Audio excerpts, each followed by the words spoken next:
विद्यार्थी मित्रांनो, नमस्कार. कला वाणिज्य व विज्ञान महाविद्यालय शंकरनगर व वाणिज्य विभागातर्फे आपल्या सर्वांचं हार्दिक स्वागत. आज आपण फंडामेंटल्स ऑफ बिझनेस कम्युनिकेशन या विषयातील युनिट 3 इफेक्टिव्ह बिझनेस कम्युनिकेशन, प्रभावी व्यावसायिक संदेशवहन या चॅप्टरवर आपण विस्तारानं चर्चा करू. प्रत्येक व्यवसायामध्ये संदेशवहनाची ही प्रक्रिया निरंतरपणे चालत असते. प्रत्येक विभागाकडं दुसऱ्या विभागासाठी आवश्यक असणारी माहिती कलेक्ट झालेली असते आणि या माहितीच्या आधारे पुढील विभागाला त्यावर कार्य करायचं असते, काही निर्णय घ्यायचे असतात, कार्यप्रणाली अवलंबायची असते. म्हणून हे सर्व विभाग एकमेकांमध्ये प्रभावी अशा संदेशवहनाच्या माध्यमातून माहितीची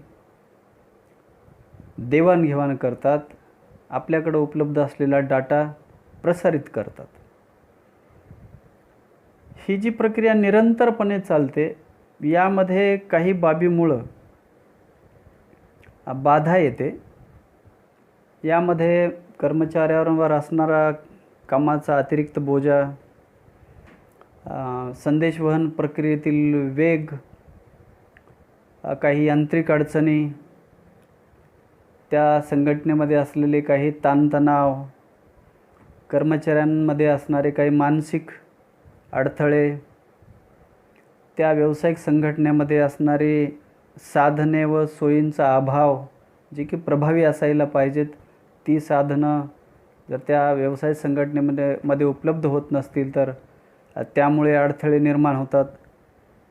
किंवा बऱ्याच वेळेस त्या व्यावसायिक संघटनेमध्ये तेथील कर्मचारी, व्यवस्थापन यामध्ये काही संबंध ताणले जातात आणि यामुळं त्या ठिकाणी प्रभावी संदेशवहन घडून येऊ शकत नाही आणि परिणामी जे व्यवसायाचं उद्दिष्ट आहे ते उद्दिष्ट लवकरात लवकर साध्य करून घेणं शक्य होत नाही. म्हणून अशा वेळेस त्या व्यावसायिक संघटनेमध्ये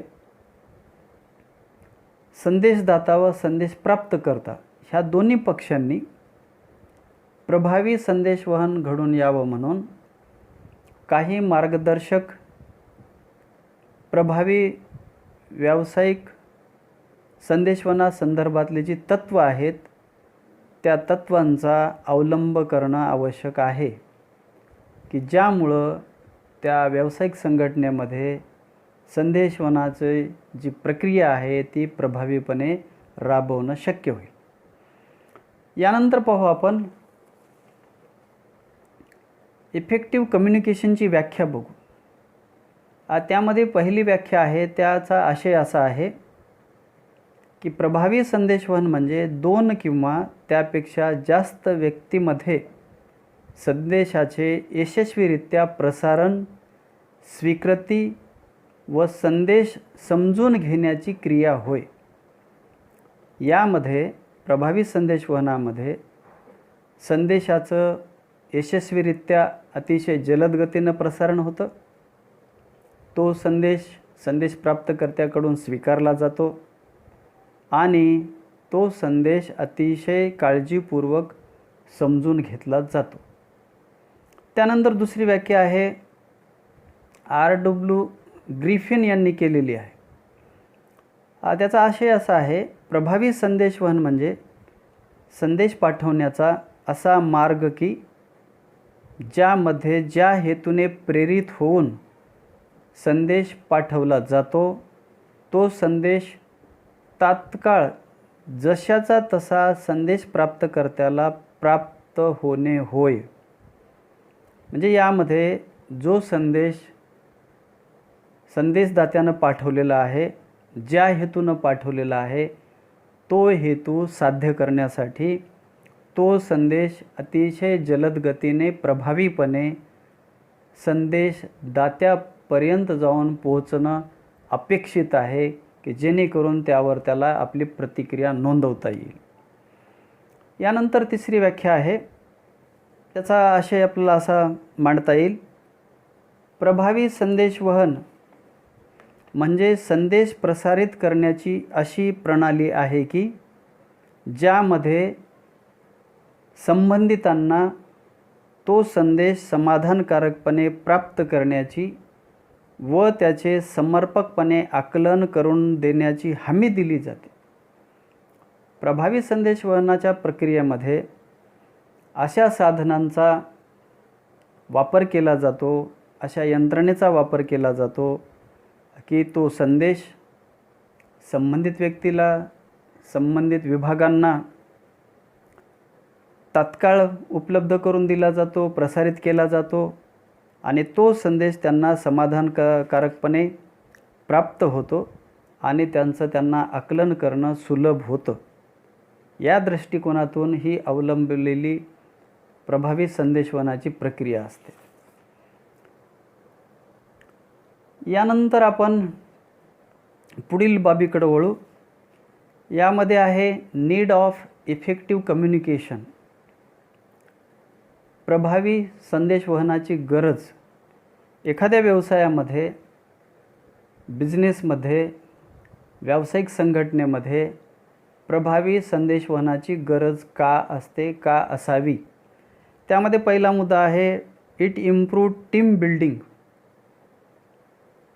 प्रभावी कर्तबगार कर्मचाऱ्यांची टीम निर्माण करणं शक्य होतं. जर त्या व्यवसायामध्ये प्रभावी संदेशवहनाचा वापर केला तर त्या ठिकाणी चैतन्यमय, उत्साहवर्धक, आनंददायी वातावरणाची निर्मिती होते आणि हे वातावरण त्या व्यवसायामध्ये सर्व कर्मचाऱ्यांवर, विभाग प्रमुखावर एक पॉझिटिव्ह इम्पॅक्ट टाकते.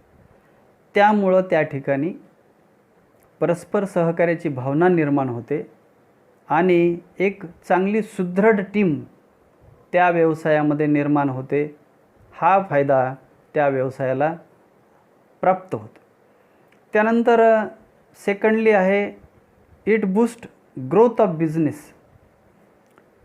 व्यवसाय वृद्धीसाठी मदत होते.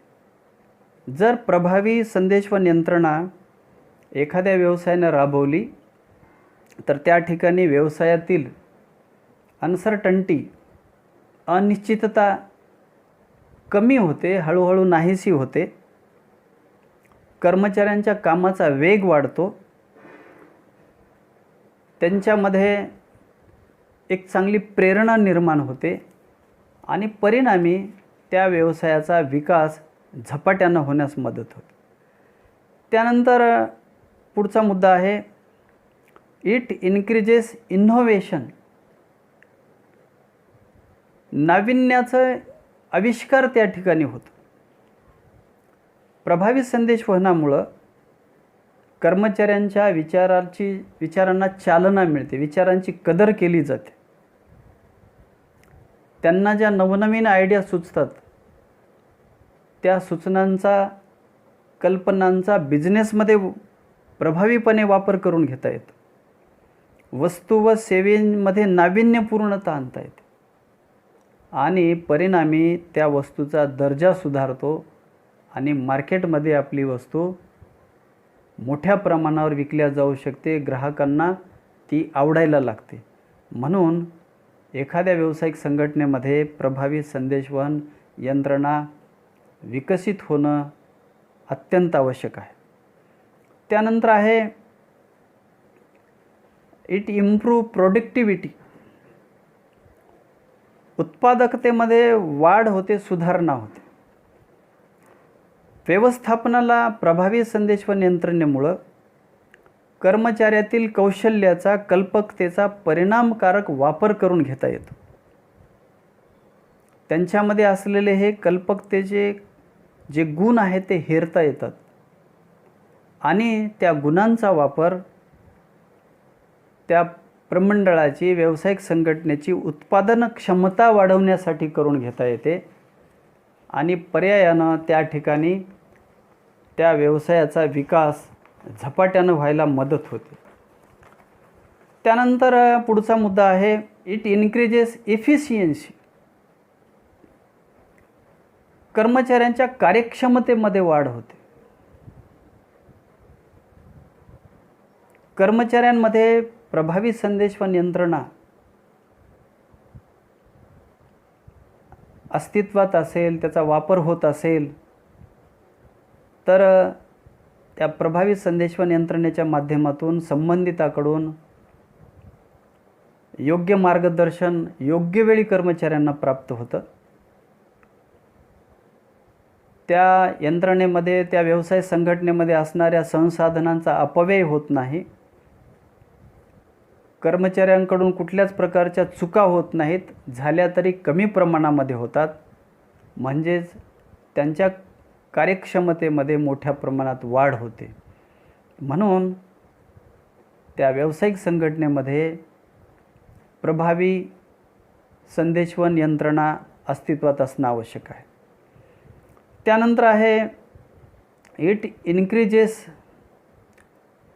लॉयल्टी. कर्मचाऱ्यांमध्ये निष्ठा निर्माण होते. व्यवसायाप्रती हे कर्मचारी निष्ठावान बनतात. जर त्या संघटनेमध्ये प्रभावी संदेशवहन यंत्रणा असेल तर त्या संघटनेतील व्यवसायातील कर्मचारी व व्यवस्थापन यांच्यामधले संबंध परस्पर विश्वासाचे निर्माण होतात. त्यांच्यामधले गैरसमज नाहीसे होतात. कर्मचाऱ्यांमध्ये त्या व्यवसायाप्रती लॉयल्टी वाढीस लागते आणि हे सर्व कर्मचारी एकनिष्ठ बनतात. यानंतर पाहू आपण पुढील मुद्दा इट इन्क्रीजेस मिटिगेशन कॉन्फ्लिक्ट्स. व्यवसायामध्ये असणारे जे तंटे आहेत किंवा निर्माण होणारे कलह आहेत, ह्या कलहाचं शमन करण्याचं काम प्रभावी व्यावसायिक संदेशवहन यंत्रणा करते.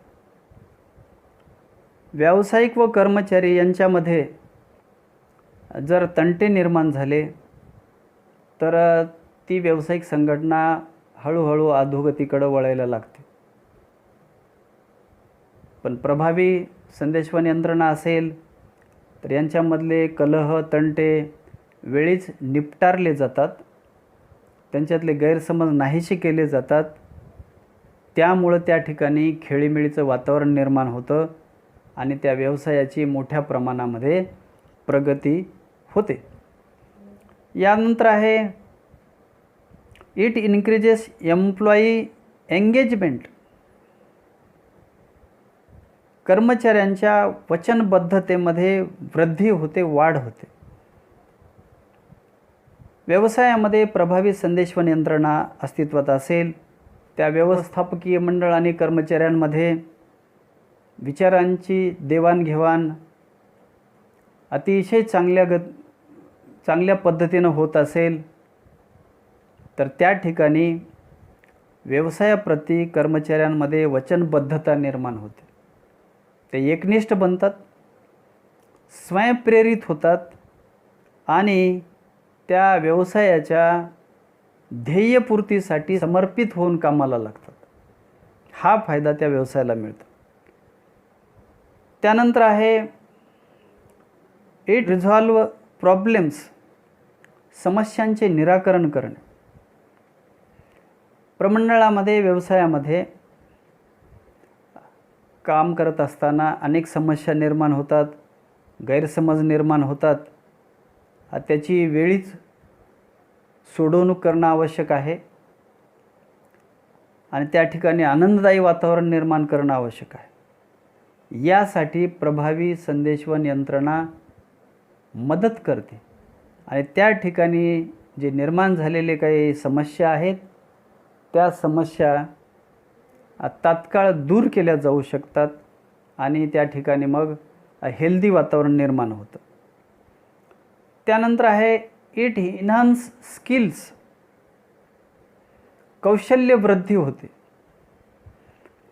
कर्मचाऱ्यांमध्ये नॅचरलीच काही कौशल्य असू शकतात किंवा त्यांच्यामध्ये असणाऱ्या त्या कौशल्य गुणांचा विकास करावा लागतो.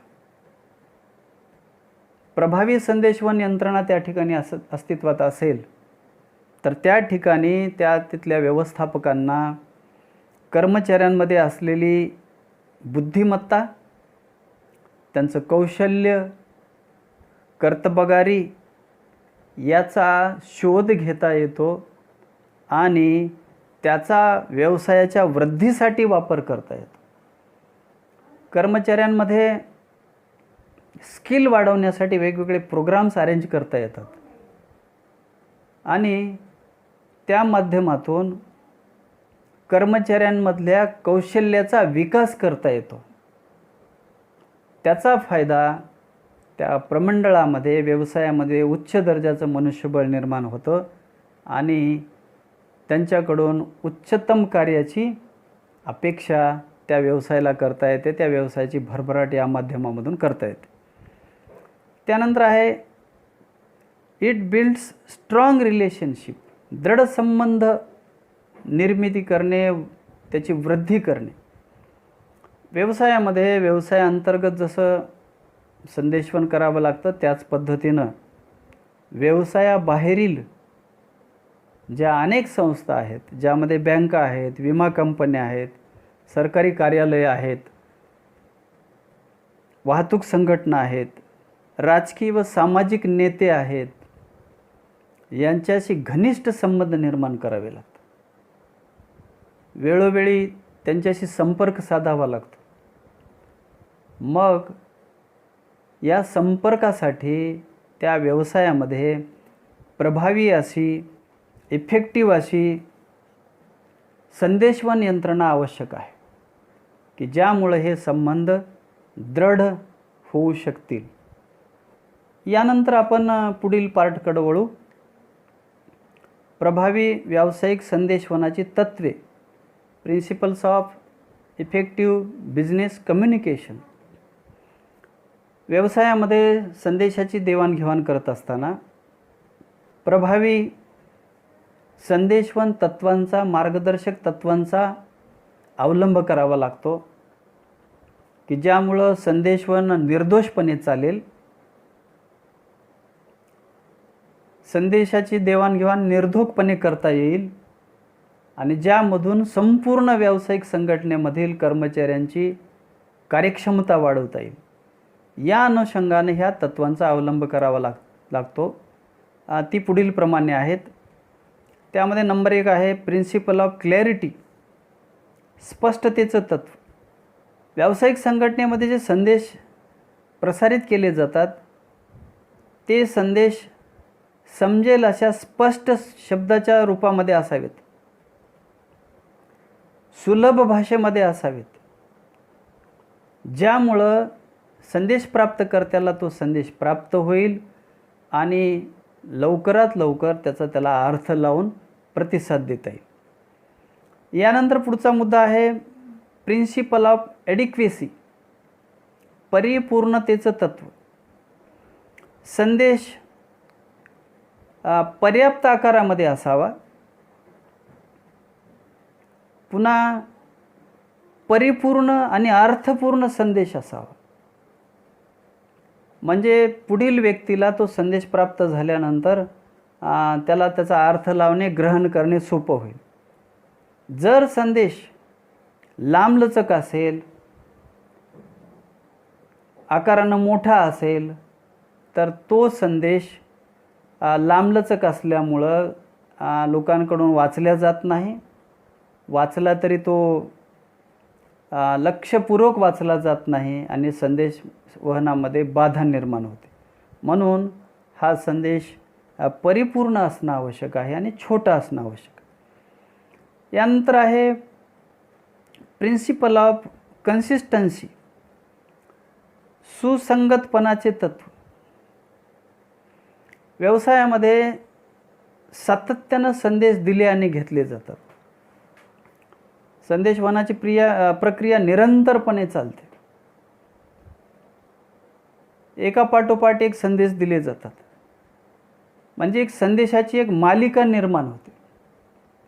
त्या संदेशाच्या मालिकेमध्ये एक सुसंगतपणा असणं आवश्यक आहे. त्यामध्ये विसंगती निर्माण झाल्यास संदेश प्राप्तकर्त्याच्या मनामध्ये संभ्रम निर्माण होतो आणि त्या संभ्रमामुळं त्या संदेश प्राप्तकर्त्याला जी अपेक्षित प्रतिक्रिया आहे ती प्रतिक्रिया देणं असंभव होतं.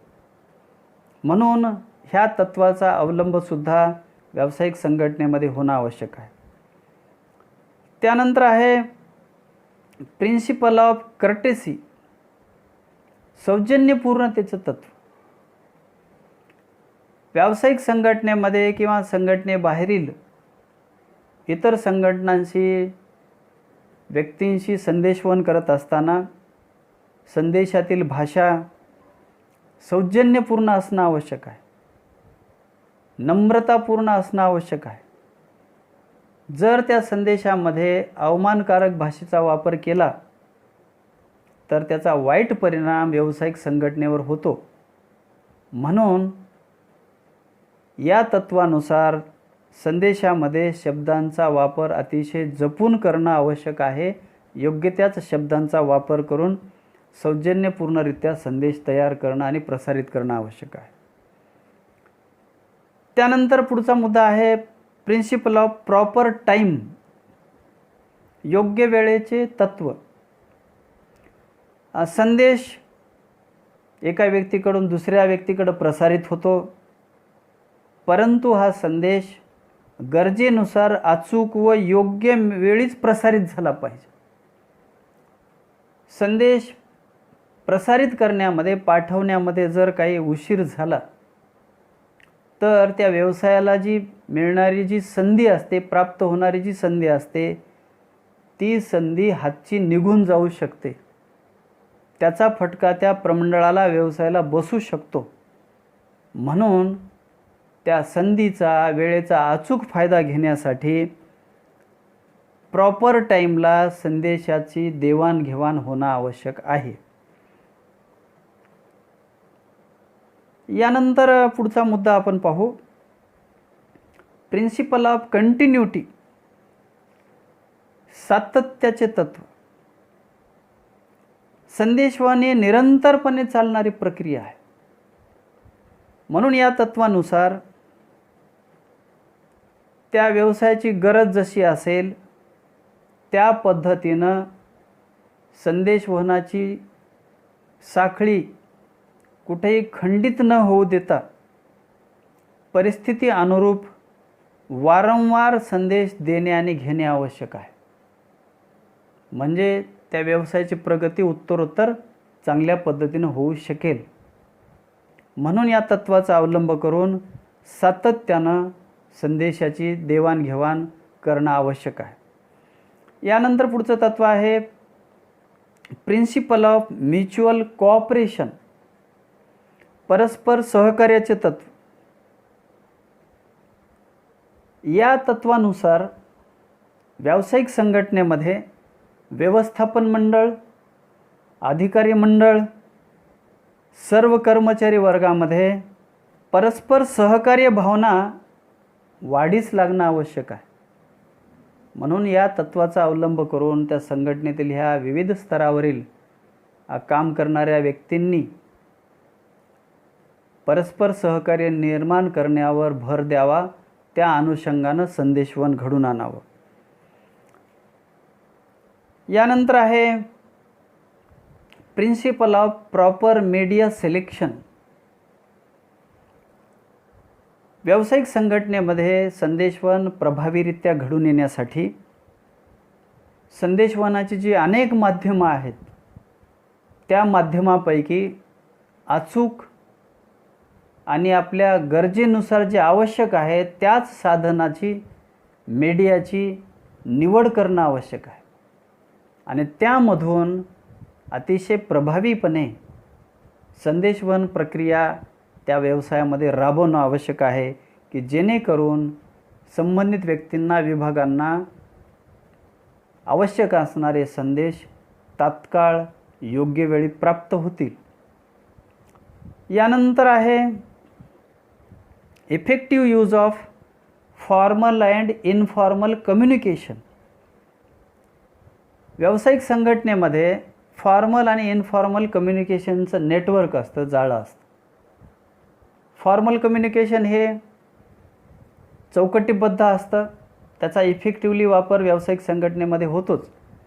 परंतु ह्या औपचारिक संदेशवहनाच्या माध्यमातून जे संदेशवहन केलं जातं त्यामध्ये काही त्रुटी असेल तर ते त्रुटी भरून काढण्यासाठी, संदेशवहनामधली पोकळी भरून काढण्यासाठी या तत्त्वाच्या आधारे त्या व्यावसायिक संघटनेमध्ये इनफॉर्मल कम्युनिकेशन नेटवर्कचा सुद्धा प्रभावीपणे वापर करून घेणं आवश्यक आहे, जे की आपल्या व्यवसायाच्या वृद्धीसाठी, विकासासाठी फायदेशीर ठरू शकते.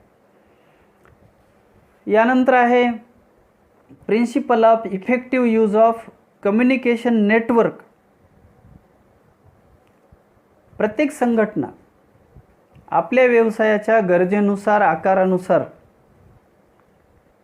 प्रभावी संदेशवहन प्रणाली विकसित करते आणि ती विकसित करणं आवश्यक आहे. जर इफेक्टिव्ह कम्युनिकेशन करायचं असेल तर संदेशवहनाचं प्रभावशाली जाळं आवश्यक आहे, की जेणेकरून संदेश योग्य वेळी योग्य लोकांना प्रसारित करता येतील आणि त्यांना आपल्या कामाचा वेग वाढवता येईल.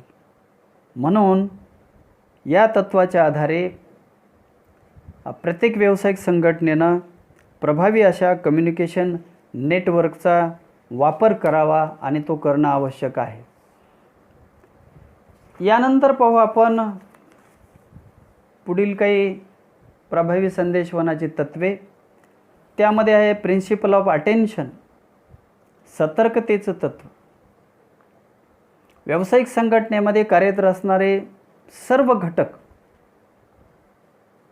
सर्व अधिकारी, सर्व व्यवस्थापकीय मंडळातील सदस्य यांनी या सतर्कतेचा तत्त्वाचा प्रभावीपणे अवलंब करणे आवश्यक आहे.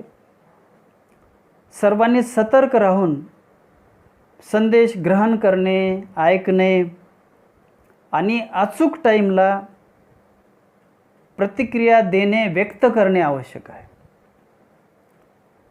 यासाठी प्रिन्सिपल ऑफ अटेन्शनचा वापर काळजीपूर्वक करणं आवश्यक आहे. वेळ निघून गेल्यानंतर संदेश दिला, घेतला, प्रतिक्रिया दिली तर या प्रकाराचा, या बाबीचा त्या व्यवसायाला आर्थिक फटका बसू शकतो. म्हणून या ठिकाणी अटेन्शनवर मोठ्या प्रमाणात भर देणं आवश्यक आहे. त्यानंतर आहे पुढचा मुद्दा प्रिन्सिपल ऑफ इंटिग्रेशन, एकात्मतेचं तत्त्व. संघटनेमध्ये काम करणारे सर्व घटक त्या व्यवसायाच्या भरभराटीसाठी एकत्र आलेले असतात. मग व्यवसायाची भरभराट करायची असेल तर त्या ठिकाणी एकात्मता असणं आवश्यक आहे आणि ही एकात्मता निर्माण होण्यासाठी ह्या तत्त्वाचा अवलंब करणं आवश्यक आहे. ह्या एकात्मतेच्या तत्त्वाचा जर अवलंब केला त्या व्यावसायिक संघटनेमध्ये तर त्या ठिकाणी त्या कर्मचाऱ्यांमध्ये निष्ठा निर्माण होते. ते एकनिष्ठ बनून निष्ठेने कामाला लागतात, एकमेकाला सहकार्य करतात आणि त्या व्यावसायिक संघटनेच्या उद्दिष्ट प्राप्तीसाठी प्रचंड वेगाने काम सुरू करतात आणि परिणामी त्या व्यवसायाची मोठ्या प्रमाणामध्ये भरभराट होते. त्यानंतर आहे प्रिन्सिपल ऑफ ॲक्युरेसी, अचूकतेचे तत्त्व. व्यावसायिक संघटनेमध्ये जे संदेशवहन केलं जातं, संदेशाची देवाणघेवाण केली जाते, त्या संदेशातील जो मजकूर आहे, मॅटर आहे, तो मजकूर निर्दोष असावा, तिथली संदेशवहन प्रणाली निर्दोष असावी, संदेशवहनामध्ये बाधा येऊ नये, तरच तेथील संदेशवहन परिणामकारक होते. म्हणून संबंधितांनी या तत्वातील आशयावर लक्ष केंद्रित करणं आवश्यक आहे की जेणेकरून त्या ठिकाणी अचूकपणे अचूक वेळी संदेशवहन केलं जाऊ शकेल. यानंतर आहे प्रिन्सिपल ऑफ प्रॉपर इम्प्लिमेंटेशन, अंमलबजावणीचे तत्व. संदेश देणे व घेणे ही जी प्रक्रिया आहे ती प्रक्रिया व्यावसायिक संघटनेमध्ये अतिशय तत्परतेने आणि योग्य वेळी होणं आवश्यक आहे. प्रत्येक बाबीची, संदेशाची, कामाची अंमलबजावणी योग्य वेळी होणं आवश्यक आहे. संदेशवहन जर प्रभावी असेल तरच ही सर्व बाबीची अंमलबजावणी प्रॉपर टाईमला होऊ शकते. आणि याचा फायदा असा होतो की त्या व्यावसायिक संघटनेचं जे उद्दिष्ट आहे, जे टार्गेट आहे, ते टार्गेट अचीव करणं सुलभ होतं. आणि ते टार्गेट अचीव झाल्यानंतर नवीन टार्गेट अचीव करण्यासाठी त्या संघटनेला पुन्हा प्रेरित होऊन कामाला लागता येतं. त्यानंतर पुढचा मुद्दा आहे प्रिन्सिपल ऑफ ॲप्रोप्रिएट लँग्वेज, समर्पक भाषेचं तत्व. व्यावसायिक संघटनेमध्ये या तत्वाच्या आधारे जे संदेशवहन केलं जातं त्या संदेशवहन प्रणालीतील संदेशाच्या मजकुरामध्ये समर्पक आणि सोपी भाषा असणं आवश्यक आहे.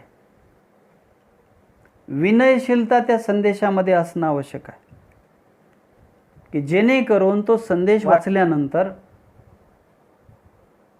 संबंधित व्यक्तीला आपल्या प्रमंडळाविषयी आदर निर्माण होईल. म्हणून ह्या तत्वाचा अवलंब करणं आवश्यक आहे.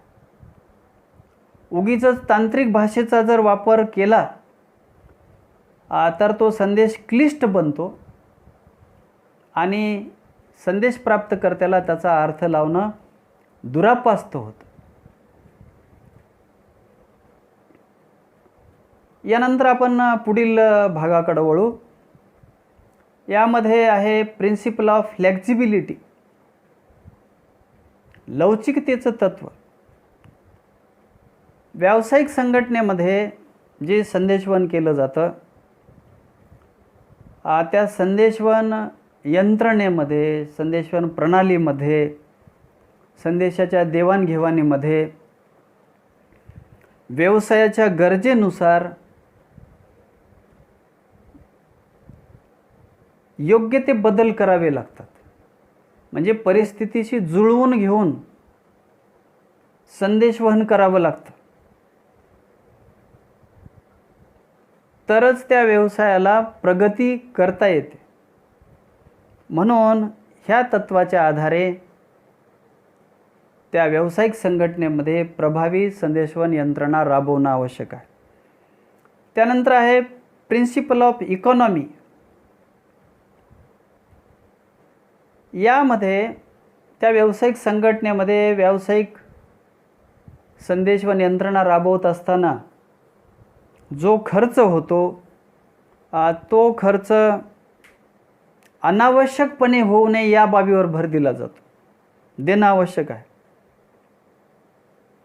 अनावश्यक खर्च केला तर संदेशवहनही प्रभावीपणे होत नाही आणि भुर्दंड त्या प्रमंडळाला, व्यवसायाला बसतो.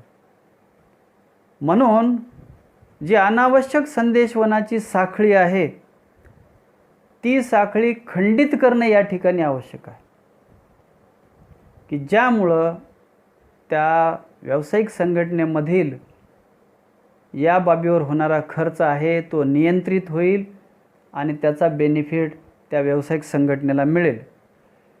त्यानंतर आहे प्रिन्सिपल ऑफ कॉन्शियसनेस,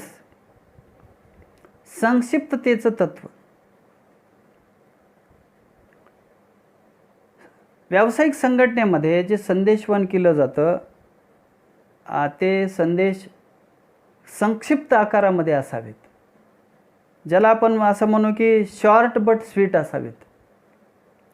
तो संदेश छोटा असावा परंतु अर्थपूर्ण असावा.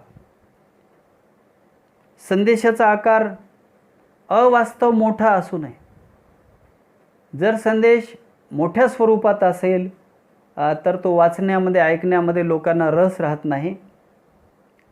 ऐकलं तरी वाचले तरी लक्षपूर्वक ते ऐकत नाहीत आणि मग त्याचा प्रभाव शून्य होतो किंवा फारच कमी प्रतिसाद त्यामधून मिळतो. म्हणून ह्या प्रिन्सिपल ऑफ कन्सिस्टनेसनुसार तो संदेश छोटा पण अर्थपूर्ण आणि प्रभावी असणं आवश्यक आहे. त्यानंतर आहे प्रिन्सिपल ऑफ ऑथेंटिसिटी, सत्यतेचं तत्व. व्यावसायिक संघटनेमध्ये आणि संघटनेच्या बाहेरील अनेक संघटनांशी जे संदेशवहन केलं जातं, या तत्वाच्या आधारे त्या संदेशातील जे मॅटर आहे, जो मजकूर आहे, जी माहिती आहे, ती सत्य असणं आवश्यक आहे, खरी असणं आवश्यक आहे. ती माहिती खोटी असेल, असत्य असेल, भ्रामक असेल तर त्यावेळेस त्या माहितीच्या आधारे संबंधित विभागाला, संबंधित कर्मचाऱ्यांना निर्णय घेता येत नाही. तेथील निर्णय प्रक्रिया त्या ठिकाणी बाधित होते. म्हणून ह्या संदेशाच्या आधारे सत्य माहितीच त्या व्यावसायिक संघटनेमधून प्रसारित करणं आवश्यक आहे. त्यानंतर आहे प्रिन्सिपल ऑफ सेल्फ कंट्रोल, स्वयंनियंत्रणाचं तत्व. व्यावसायिक संघटनेमध्ये जे संदेश दिले आणि घेतले जातात, ज्याच्यामध्ये संदेशदाता संदेश प्रसारित करतो, मग लेखी असेल, तोंडी असेल, व्हर्बल असेल, नॉन व्हर्बल असेल, ह्या संदेशवहनाच्या त्या माध्यमामध्ये, त्या भाषेमध्ये त्या संबंधित व्यक्ती जो आहे की संदेश देत आहे त्याच्या कृतीमध्ये, त्याच्या हावभावामध्ये कुठलेच असे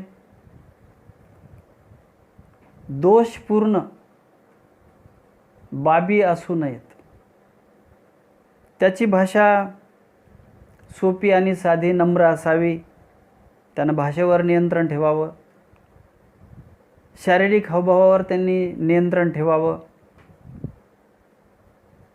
नकारात्मक भाषेचा आणि कृतीचा अवलंब त्या व्यक्तीने करू नये की ज्यामुळं त्याचा विपरीत परिणाम आपल्या व्यवसायाला भोगावा लागेल. म्हणून या तत्वाच्या आधारे संबंधित संदेशदात्यानं स्वतःवर नियंत्रण ठेवणं आवश्यक आहे, बोलण्यावर नियंत्रण ठेवणं आवश्यक आहे, कृतीवर नियंत्रण ठेवणं अत्यंत आवश्यक आहे. आणि यानंतर आहे प्रिन्सिपल ऑफ फीडबॅक,